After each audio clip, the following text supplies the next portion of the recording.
ओम नमः शिवाय। आइए सुनते हैं सोमवती अमावस्या की व्रत कथा। सोमवती अमावस्या व्रत के अनुसार एक गरीब ब्राह्मण परिवार था। उस परिवार में पति पत्नी उसकी एक पुत्री भी थी। उनकी पुत्री समय के गुजरने के साथ साथ धीरे धीरे बड़ी होने लगी।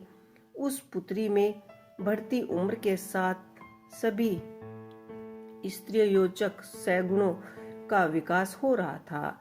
वह कन्या सुंदर, संस्कारवान और गुणवान थी, परंतु गरीबी होने के कारण उसका विवाह नहीं हो पा रहा था। एक दिन उस ब्राह्मण के घर पर एक साधु महाराज जी पधारे। साधु उस कन्या के स्वभाव से अत्यधिक प्रसन्न हुए। कन्या की लंबी आयु का आशीर्वाद देते हुए साधु ने कहा कि इस कन्या के हाथों में विवाह योग्य रेखा नहीं है। तब ब्राह्मण देव दंपत्ति ने साधु से उसका उपाय पूछा। कन्या ऐसे क्या करे कि इसके हाथों में विवाह योग बन जाए? साधु महाराज ने कुछ देर तक विचार करने के पश्चात अपनी अंतर्दृष्टि में ध्यान करके बताया कि कुछ ही दूरी पर एक गांव में सोना नाम की एक धोबन महिला अपने बेटे बहू के साथ रहती है, जो बहुत ही आचार विचार व संस्कार संपन्न तथा पतिपरायण है। यदि यह सुकन्या उस धोबन की सेवा करे और वह महिला इसकी शादी में अपने मांग का सिंदूर लगा दे तथा उसके बाद इस कन्या का विवाह योग हो जाएगा, तो इस कन्या का वैदिक योग मिट जाएगा। साधु ने यह भी बताया कि वह महिला कहीं बार आती जाती नहीं है।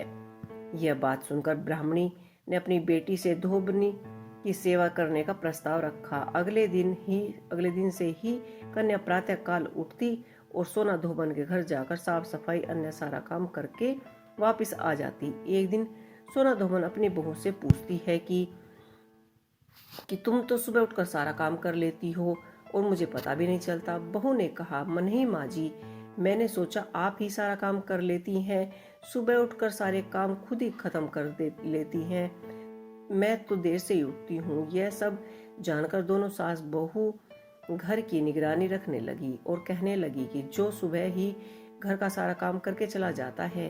कई दिनों के बाद धोबन ने देखा कि एक कन्या मुंह ढक के अंधेरे ही उनके घर में आती है और सारे काम करने के बाद चली जाती है। जब वह जाने लगी तो सोना धोबन उसके पैरों में गिर पड़ी। पूछने लगी कि आप कौन हैं और इस तरह से छुपकर मेरे घर का चाकरी क्यों कर रही हैं? तब कन्या ने साधु द्वारा कही सारी बातें बताई। सोना धोबन पति प्राण थी, अतः उसमें तेज था। वह तैयार हो गई। सोना धोबन के पति थोड़ी अवस्था थे।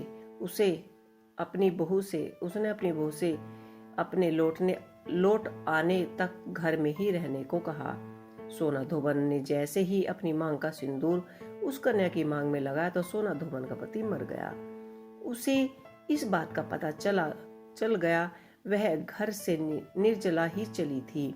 यह सोचकर कि रास्ते में कहीं पीपल का पेड़ मिलेगा तो उससे भंवरी देकर ही परिक्रमा करके जल ग्रहण करूंगी। उस दिन सोमवती अमावस्या थी। ब्राह्मण के घर मिलने पर पुए पकवान की जगह उसे ईंट के टुकड़ों से 108 भंवरी देकर 108 बार पीपल की पेड़ की परिक्रमा करने के बाद जल ग्रहण किया। ऐसा करते ही उसके पति के मृत शरीर में वापस से जान आ गई।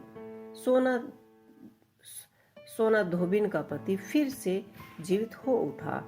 तो ये थी सोमवती अमावस्या की व्रत कथा।